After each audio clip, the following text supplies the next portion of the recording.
descobri que a minha omissão pode ser um pecado. Olá, mulheres corajosas, sou Camila Vieira, vou falar um pouquinho, compartilhar um pouquinho do meu estudo e do que eu aprendi com a história de Débora e Jael.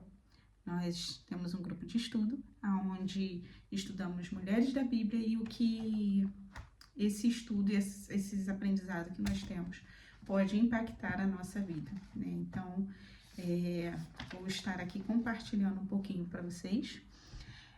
Lá em Juízes 4:14 diz assim: Então disse Débora a Baraque: Levanta-te, porque este é o dia em que o Senhor tem dado a Sísera na tua mão.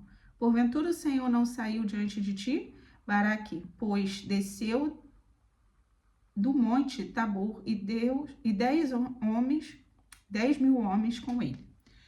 Então, lá em Juízes 5:7, diz assim: Cessaram as aldeias em Israel, cessaram até que eu, Débora, me levantei, por mãe de Israel, me levantei. Os israelitas, eles tiveram paz por os 80 anos, né? Se descuidaram da vida espiritual. Então, mais uma vez, nós vemos aqui a importância da gente preservar a nossa vida espiritual. E eles abandonaram a Deus, né? Então, entregaram-se à idolatria, ao pecado, né? E o Senhor permitiu que Sísera, general cananita, sob ordem de Janine, palestino do norte, oprimisse, impondo-lhes humilhante e violenta servidão, né? Os israelitas nessa época não tinham um rei ou um governador ou nenhum parlamentar que liderasse a nação. Quem exercia essa função era Deus, né? Ele era líder máximo. Então, cabia a ele conduzir toda a parte política, diplomática e espiritual. Sendo que o povo se distanciou de Deus. Então, assim como nós, quando nos distanciamos de Deus, não escutamos, não ouvimos a voz de Deus. Então, eles estavam vivendo numa situação complicada. Os sacerdotes, que deveriam ser os porta-voz do Rei Celestial, eles estavam vivendo uma apostasia. E havia cultos que não se passava de cultos frios e formalísticos, né? Então, eles estavam destituindo a fé e o poder de Deus. Débora era uma juíza israelita com dom profético, mulher de fé e coragem, né? Baraque era general israelita, né? Reto, porém com a fé hesitante. E aqui a importância de nós não sermos hesitantes na nossa fé. Então, ele dependeu do quê? Da coragem de Débora para incentivar ele numa batalha. Jael era esposa de Elder, né? Esses são os personagens que a gente vê nessa história. E era descendente de Jetro, sogro de Moisés, que morava na fronteira ali e mantinham aquela política de boa vizinhança. Não achava certo o que ele fazia, mas também não se posicionava. Então, Jael teve uma oportunidade, né, de se posicionar e de vivenciar essa batalha. Um ato heróico ali, quando ela teve a oportunidade de matar Sísera. E Sísera era o comandante do exército que mantinha o temor, né, aos adversários, que era um homem pagão, um adorador de ídolos, cruel e sanguinário. Deus, nosso poderoso rei, comandante de Israel, com domínio não só com os homens, mas também de toda a natureza. De tudo que ele tem o domínio, ele conseguiu criar situações para que essa batalha fosse, Israel fosse vitorioso, que era uma batalha que realmente aos olhos humanos seria impossível. Então, alguns pontos que eu aprendo com Débora e com Jael. É a fé que nos faz forte, né? Então, como eu falei, aos olhos humanos, eles não tinham chance de ganhar. O exército de Sísera tinha muitos carros, como eles falam aqui, né?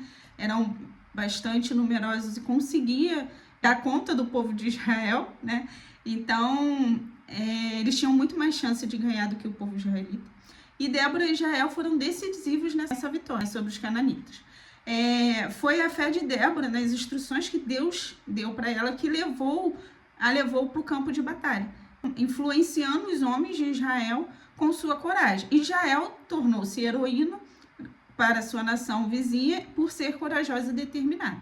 Então, a crueldade e a exploração causava essa indignação para Jael fez com que ela tivesse essa coragem de ter ali naquele momento aquela decisão de por fim nessa situação toda que Cícera fazia com o povo de Israel. O segundo ponto é a comunhão com Deus. Nos torna pessoas muito mais amáveis. Então, assim, Débora, ela decidia ali, debaixo daquela palmeira, ela decidiu o que era certo e errado, né? Ela determinava a punição ou a absorção de pessoas. Ativava o respeito das pessoas, né, com esse cuidado. Até pela compreensão, pela paciência, pela tolerância, a tornava uma pessoa mais amável. Essa mudança só vem através da comunhão que nós temos com Deus. A comunhão que nós temos através de oração, através da palavra, através de nos tornarmos mais parecidos com Cristo. Então, quando as pessoas falam que nós somos amáveis, é porque estamos próximos de Cristo, né? Porque a nossa carne, ela não tende a ser assim. Ser amável contradiz com o que a nossa carne faz. A nossa carne, ela vai tentar levar a gente a pensar menos nas nossas atitudes e agir com atos impensados. Então, a partir do momento que nós nos aproximamos de Cristo, nós pensamos com os dons dos Espíritos, né, que os frutos que nós temos através da palavra, de aprender, e somos modificados através dos frutos que Deus nos dá através da palavra, né? Por mais que a gente conheça o Senhor, a gente precisa estar ali aprendendo e ser modificado por Ele. O terceiro ponto, a influência da minha fé podendo gerar milagres em outras pessoas. Assim, foi a fé que Débora teve que gerou a coragem em Baraque, né? Se ela não tivesse próxima do Senhor, ela não teria tido a coragem de gerar isso nele. Lá no versículo 6 do capítulo 4, porventura o Senhor Deus de Israel não deu ordem dizendo, vai, atrai gente ao monte Tabor e toma contigo 10.000 homens dos filhos de Naftali e dos filhos de Zebulon. Ela só teve essa coragem porque ela estava próxima do Senhor, porque ela tinha certeza do que o Senhor tinha falado com ela. Então, essa influência que ela teve sobre Baraque foi porque ela tinha a confiança que Deus tinha impulsionado ela a isso, né? Então, às vezes a gente fica se fechando, né? Não contando alguns testemunhos ou não contando algumas situações que nós vivenciamos, achando que isso não pode influenciar outras pessoas, mas a nossa fé pode influenciar outras pessoas. Nosso testemunho, aquilo que Deus nos permitiu passar e nos fez vencer, gera coragem na outra pessoa de estar vivenciando e vencendo aquilo que Deus tem colocado para ela também. Ela é capaz de gerar coragem em outra pessoa. Eu já relatei algumas outras vezes aqui que o nosso testemunho pode ser o nosso ministério lá na frente, né? Deus pode estar gerando em nós um testemunho para que tenhamos autoridade, né? De aconselhar uma outra pessoa. Eu vivenciei isso, comigo foi assim. Então, Deus permite que passamos por alguma situação para que possamos estar testemunhando e tendo autoridade para conversar com outras pessoas que também estão vivenciando o mesmo. O quarto, o que eu posso fazer, Deus não faz. E aqui é o ponto que mais começa a mexer comigo. A vitória de Israel só aconteceu com a intervenção divina, a gente reconhece isso. Toda a situação que Deus fez ali, eles não teriam conseguido sozinhos. Mas Deus poderia ter resolvido da mesma forma sem que eles entrassem em ação. Então, por que Deus quis que a gente que eles entrassem na batalha? Por que Deus quer que a gente entre na batalha? Simplesmente para nos ensinar, né? Ele quis ali naquele momento ensinar eles que eles dependiam do Senhor e que eles precisavam dar o primeiro passo para o Senhor fazer o restante. Então, assim, não adianta a gente achar que Deus vai prover de alguma forma se a gente não der o primeiro passo, né? Então, tudo aquilo que está ao nosso alcance a gente vai fazer. Através daquilo que nós fizemos, que Deus vai prover o que não está ao nosso alcance, que é o impossível. Eu aprendo muito nessa parte, porque muitas das vezes a gente pega e fala que deixa com o Senhor vai fazer, mas Ele não vai fazer aquilo que nós conseguimos fazer. A quinta parte, e é a parte que mais mexeu comigo, é a omissão. Pode ser pecado. Então, nas questões que envolvem justiça, moralidade, neutralidade, é um pecado. Tudo aquilo que eu sei que foi o Senhor, né, que definiu, e eu estou, princípios que Deus definiu, e eu estou sendo omissa, estou deixando para lá, não estou de alguma forma compactuando, eu também estou pecando, né? Então, não é só a pessoa que está indo contra os princípios de Deus que está pecando. Eu estou sendo omissa e por isso também, nessa parte, quando eu digo de ser omissa, eu estou pecando a partir do momento que eu estou admitindo a injustiça, a imoralidade e não estou tomando partido, que é o partido a favor dos princípios de Deus. Então, assim, Jael, embora discordando, né, da opressão violenta imposta, eles ficaram neutros por um tempo. Né, eles ficavam ali na política da boa vizinhança, assim como nós, assim como eu, durante muito tempo, não preferia me opor nas questões e me amarrava naquela situação de Deus não quer que eu entre na briga, Deus não quer que eu entre nessa guerra, Deus não quer, é um Deus de confusão, né? Lógico que Deus não é um Deus de confusão, mas tudo aquilo que a gente permite que está errado e a gente permite acontecer, nós também estamos compactuando, né? Então, assim como algumas pessoas preferem não se opor nas questões que envolvem princípios de moralidade e justiça, né, para não se meter em conflitos, elas podem ser coniventes com as imoralidades e injustiça. Né? Essa neutralidade é falta de comprometimento com os princípios definidos por Deus. Então, assim, durante muito tempo, e essa semana, eu tive muita dificuldade também de aprender um pouquinho sobre Débora e Jael. Ontem eu não consegui, eu li o 4 anteontem, li o 5 ontem e não consegui entender o que Deus estava querendo falar. Eu li, eu falei, Senhor, eu não sei o que está acontecendo, eu não estou conseguindo entender. Qual a palavra que o Senhor tem pra gente, né? Eu costumo dizer que Deus primeiro ministra alguma coisa na minha vida, até eu entender para eu poder ministrar para vocês. Então, assim, eu fiquei assim, meu Deus, eu não estava conseguindo entender. E era uma situação que realmente estamos vivenciando aqui em casa e que eu estava relutante, falando para o meu esposo, deixa para lá, não vai, deixa que Deus faça da forma dele, deixa para lá, não vamos entrar nessa situação não.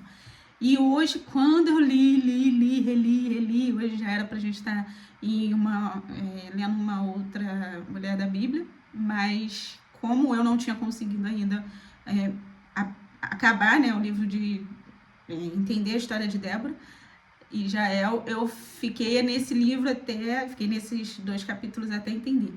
E aí eu peguei, quando eu cheguei nessa parte de omissão, eu falei, entendi. Era isso que Deus queria ministrar primeiro no meu coração. Porque eu estava falando, deixa pra lá, eu não quero entrar, e eu até acho que não está aqui, mas o significado de omissão está exatamente isso, que era a parte de deixar de lado, deixar pra lá, não se opor, não se confrontar, né? Não entrar em confronto. Mas tudo aquilo que Deus, princípios que Deus já pré-estabeleceu, a gente realmente tem que estar guardando não só o nosso coração e não permitir.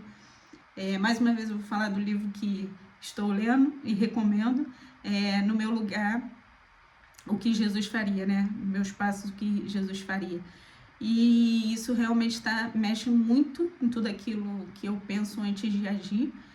O que Deus faria nesse momento. Então, às vezes, há situações ao nosso lado que pode não estar respingando na gente agora, mas se a gente permitir no trabalho, né, ou na nossa família, ou situações até no reino, né, situações que acontecem que as pessoas que estão englobadas, né, no reino de Deus estão fazendo não está certo.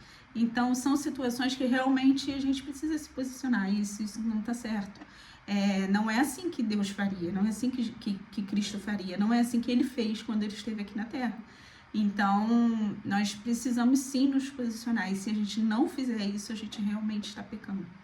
Então, não vou colocar aqui pecando quanto, porque Deus é que qualifica esse grau, mas que possamos entender e não ser omissos, né? A omissão não faz parte do crente, a omissão não faz parte daquele que crê e segue Jesus Cristo.